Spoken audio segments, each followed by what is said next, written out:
It's time for a new episode of Faith in Fairways with the founder, Brad Thorberg, who after more than 16,000 lessons taught to over 2,000 golfers, has discovered the most forgotten and overlooked part of your golf game that is keeping you from playing your most consistent and confident golf ever.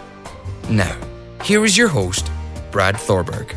What is up, my birdie crew? Brad here with another episode of Faith in Fairways. This week we're diving into how can you win with bad shots? How can you score better with bad shots? That's the topic this week. We're going to help you lower your scores even with bad shots. And you've all heard me in previous episodes say this, and I say it all the time, over and over to all my clients, but bad shots will happen. Golf is a game of bad shots. Person with the better bad shots wins. When I get into working with a client, we get into saying, hey, it's not about hitting straight shots and perfect shots. My goal over the series of these lessons is to reduce the amount of bad shots you have, and the bad shots that you do have, I want them to look a lot closer to what your good shots look like. I want to make your bad shots better. Because even a person with horrible mechanics, a person with a terrible golf swing will still hit some good shots and they'll hit bad shots. It's just their bad shots are really bad and they happen more frequently. And a person with a beautiful golf swing, I mean, you'll see the best players in the world who do this for a living hit some bad shots. They just don't happen as often. And a lot of times, their bad shots, a lot of us would take as our good shots, if we're honest. I mean, who hasn't seen a tour player on a par 3 tee off and their initial reaction is they're dropping the club or letting go of it on their shoulder, and you see this just, I can't believe I just hit that shot. And then they switch the camera view to look at the green, and next thing you know, the ball hits the green. It's like 25 feet away, and you're like, dude, you just hit a tee shot on a par 3 over water into the middle of the green. How are you upset? Well, that was their bad shot. They knew they missed it. It's just that's how good their bad shots are. So, one of the big things with bad shots is understanding, when they're going to happen. So today we're going to dive into just understanding they're going to happen, roughly how many bad shots you're going to have based on where you're scoring and where you want to be scoring. We're going to talk about just the hard facts that we have found with our clients. We're going to talk about how to play with your bad shots and manage with them. And we're going to talk about the number one area of your game that you need to improve that's going to help you shave those shots the fastest and really the quickest way to improve your handicap or your scoring ability. So that's what we're going to dive into today. First, bad shots happen. We've been talking about that. And you got to let go of it, because if you are frustrated, you're one of two players. You're either the person who's never had a golf lesson, hits a bad shot, knows nothing about the golf swing, and just doesn't care. Walks up there and just swings again, nice and relaxed, and usually hits a pretty decent shot, barring where their mechanics are. Or you're the person who's been working on your swing, and you've hardwired your brain that when you hit a bad shot, you think you've done something wrong, because that's what you've been teaching yourself over and over and over every time you've hit a ball in a driving range, is that when you hit a bad shot, you did something wrong or your swing changed, and that is completely false. I've shown so many clients when they come in and hit a good shot and a bad shot, they cannot see the difference. On video, there's no difference other than timing. Now, there's huge mechanical things in your swing usually we need to work on, but that thing was there when you hit the good shot and the bad shot. So you got to let go of it and realize bad shots are going to happen. Guys, here's the hard facts. Someone who averages 95 or wants to just shoot 95, maybe you're just trying to break 100 and you'd love to be shooting 95 consistently. Here's the facts. You're going to have 20 mishits. You're going to have 20 poor shots, bad shots, poor contact. It's going to happen 20 times. And you've heard me say this. You're going to have 40, 35, 45 full swings over the course of 18 holes. So right there, half. If we just, divided that, and did simple math, 35, 45, so 40 full swings. So on average, you're going to make 40 full aggressive swings. 20 of those, you're going to have a miss hit. So 50% of the time, roughly, you're going to have a miss hit or a bad shot. Every other swing. Think about that. Every other swing is going to be poor contact. And you can still shoot 95 with that. So if your goal is to break 100, realize every other swing is probably not going to be hit very well. but you should still be able to score in the mid-90s with that kind of frequency, because that's the average. Now, if you're trying to break 90, you're still going to have 16 miss hits. Come on, guys, 16. It's only 4 less than the person shooting 95. So the person breaking 90 consistently still has 16 bad shots around. And then maybe you're a better player, you're listening, and your goal is to consistently break 80. Guys, the person who's shooting 79 on average will still have 9 to 10 bad shots, 9 to 10 miss hits. So even the person shooting the 70s will still have 9 to 10 miss hits. So the person from 95 to 79, the difference is really only 10 miss hits. Now, the huge difference is those 10 miss hits are a lot better looking than probably the 20 miss hits the person shooting 95 is. Now, that's better mechanics.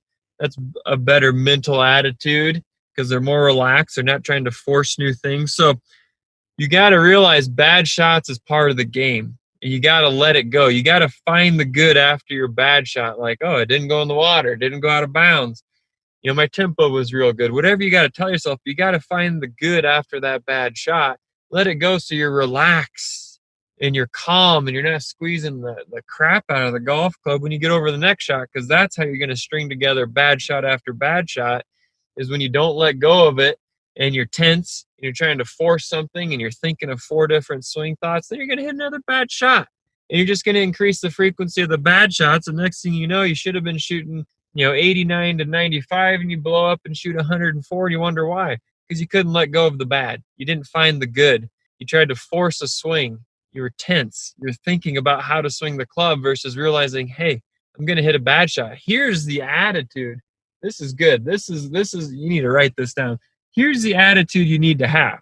Is you hit a bad shot. I don't care what ability level you're at. You hit a bad shot. You should be telling yourself, hey, the good about that is that was one of my bad shots. That means the next one should be pretty darn good. I mean, if you're shooting, mid-90s, you realize, hey, my next shot should be good because every other one is a good shot. So now you should be walking up over your next one, oozing confidence, knowing that's probably going to be the good shot. If you're shooting 79, 80, 78, that's your goal, or that's where you're typically scoring, you hit a bad shot, you should realize, hey, I'm probably going to, just flush the next 2 shots because only about a third of my full swings is a miss hit. So find the good in that. Right there is a great way to shift your mental attitude just by knowing the hard numbers of how many miss hits you're typically going to have anyways. Now, improving the quality of those miss hits comes from improving your mechanics and improving your mental outlook on the course of playing with what you have, staying relaxed, understanding you have a game plan because you warmed up properly and you know your tendencies and you know your tendencies of miss. Because if you already know that, you're already kind of steering away from trouble and danger to where your miss hit, doesn't cost you 2 shots. It still moved forward. It still got up closer to your end destination, and it didn't cost any penalty strokes because you plotted your way around the course because you understood how to play with what you have. You warmed up and you understood your tendencies. So, number 2, bullet point today is play with what you got. You don't have a swing that produces only 1 miss hit around. You're not shooting, guys, 1 miss hit around is someone who averages 70, 2 under par. So even a person shooting par is having about 3 miss hits. So you're going to have bad shots even when you're shooting even par.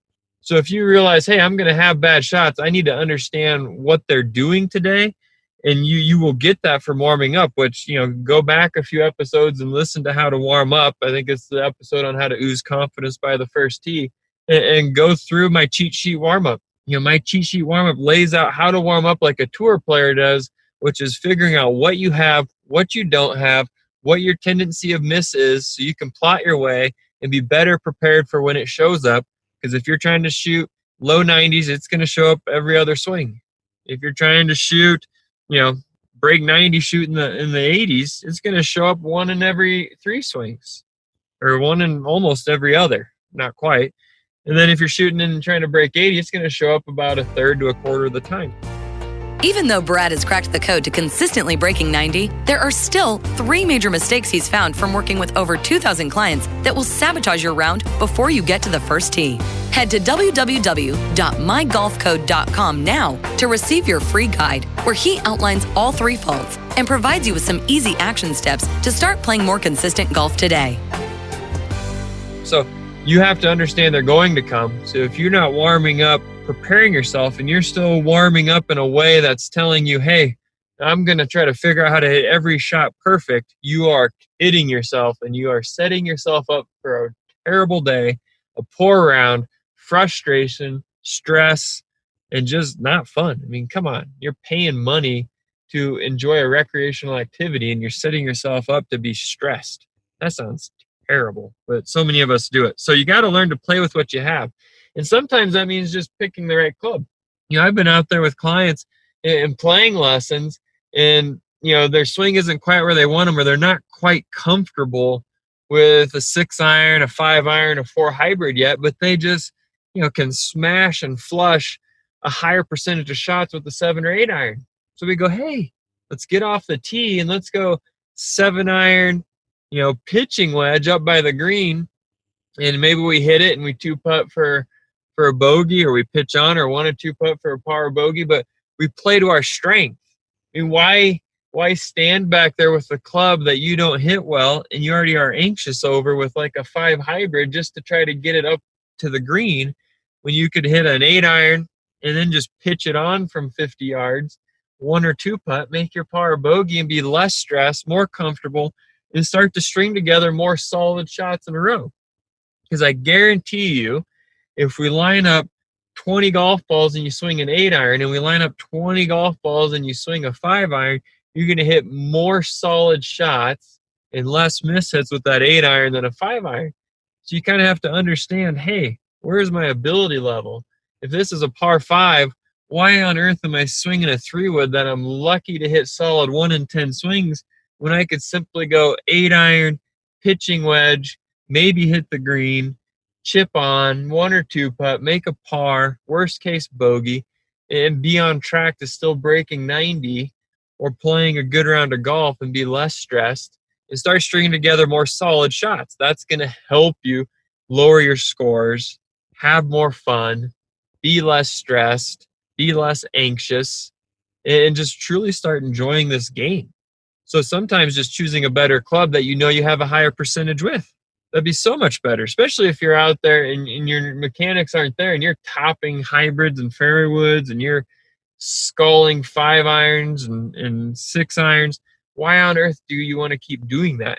Because on the golf course, you're taking the test. The time to improve on that is with a coach, taking lessons on the driving range this off season. That's when you need to improve those clubs, not say, well, I'm supposed to hit them. The only way we can get better is swinging on the course. That's false, because the course, you're taking the test and you're enjoying your time.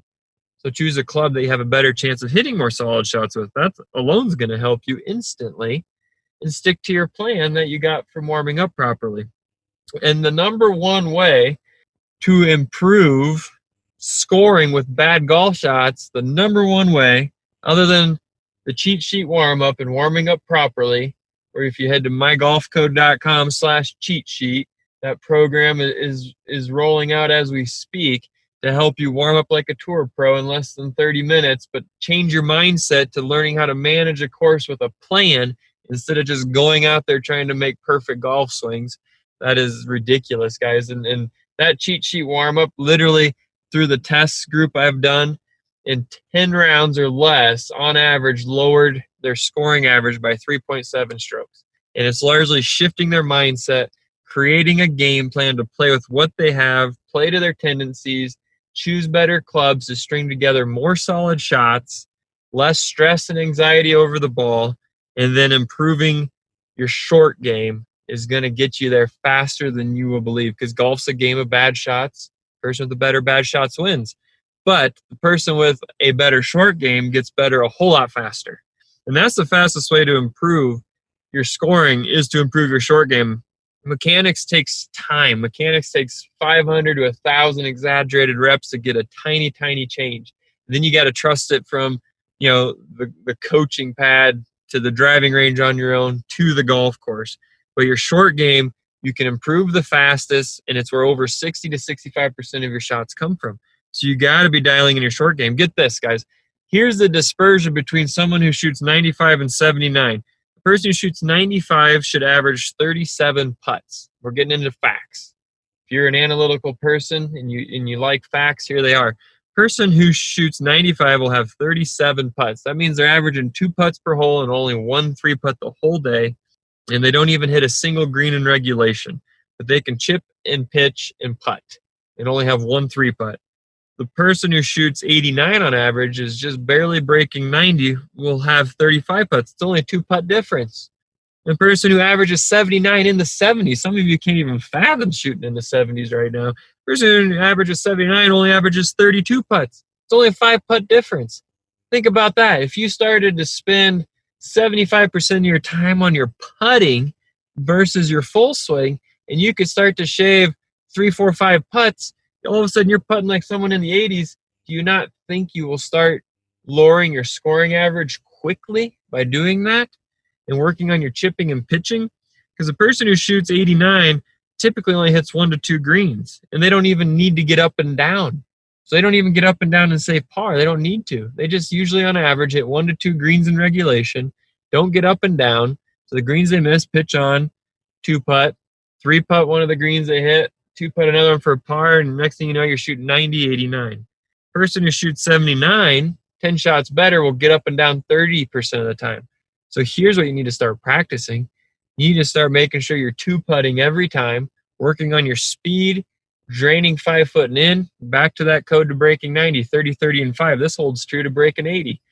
And now from the breaking 80 standpoint, when you're 30 yards out, you should be able to get that thing on the green in 1 putt 3 out of 10 times. And this is a game for all of you to start doing, is just take 10 balls and just randomly toss them off the green within 30 yards of the putting surface and start to get where you can get 3 out of 10 into the cup in 2 shots and the rest all within 3. And then you have the short game from 30 yards and in of that of a person who consistently breaks 80.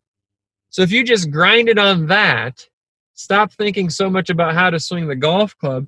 So many of you will be shooting in the 80s, breaking into the 70s, and it'll be easy versus grinding on your full swing, not warming up correctly before your round of golf, and going and playing 4.5 hours of golf swing, ending up needing 2 Advil and just being frustrated and wondering why you just spent 4.5 hours away from your friend, your other friends, your family, your kids, and you spent $150 just to go get mad. Because you got to change the way you think. You got to change the way you practice. You got to start focusing on things that will change your end result and make golf so much more fun, happy, and exciting. So that is how to start scoring, how to start winning, how to start beating your friends with bad golf shots, is understanding they're going to happen. They're going to happen a lot. Our goal is to make our bad shots not as bad. That takes working with your PGA professional, your coach, and improving your mechanics this offseason, but also by improving your short game. You got to improve your short game, putting, chipping, that's where it's at. And then you got to understand you got to play with what you have. If you know what your missed tendencies are and you can steer clear of danger, you can choose better clubs that give you a higher percentage of good contact, you're going to start scoring better quickly. And that's the whole thing we want to do. We all want to get better. So that's how we're going to do it.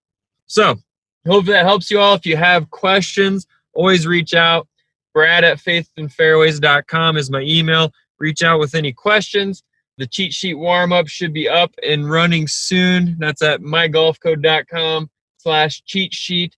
That's the 30-minute warm-up to warm up like a tour player, to where you have a plan of attack and confidence versus going out there playing golf swing. And then stay in tune. Next week, we're going to get into the best quick fix lesson I ever received. The best quick fix lesson I ever got. I'm going to give it to you to help give you a breakthrough you need. So stay tuned next week. Until then, remember to swing easy, find the good in every shot. We'll talk to you all soon.